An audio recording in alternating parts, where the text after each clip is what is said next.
రా, పుట్టింటికి రా, ఎన్నాళ్ళయిందో, నువ్వు ఒకరోజు అడిగావు, రేపు కూడా ఉంటాను, మా ఇంట్లోనే ఉంటారా?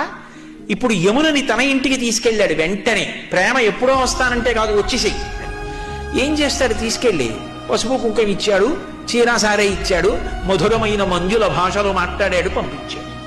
అందుకని అది సోదరి తృతీయ, శుక్లపక్ష తదియ. ప్రత్యేకించి అది సోదరి అన్నయ్య ఇంటికి వెళ్ళేటటువంటి తిథి.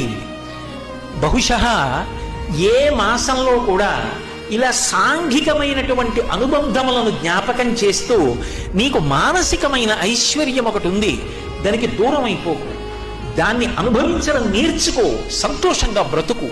నీకు 80 ఏళ్ళు వచ్చేయచ్చు, నీ చెల్లికి 75 ఏళ్ళు వచ్చేయచ్చు. కానీ ఆ చెల్లెల్ని దగ్గర కూర్చోబెట్టుకుని, అన్నగారు మా చెల్లెలు చాలా బాగా పాడుతుందండి తత్వాలు, ఏది పాడు అంటే జుట్టు ముగ్గు బుట్టయిపోయినటువంటి చెల్లెలు పాట పాడుతుంటే ఆ అన్నయ్య, ఆ చెల్లెలు, ఆ ప్రేమ చూస్తుంటే అబ్బా ఏమన్నా చెల్లెళ్ళండి అనిపిస్తుంది.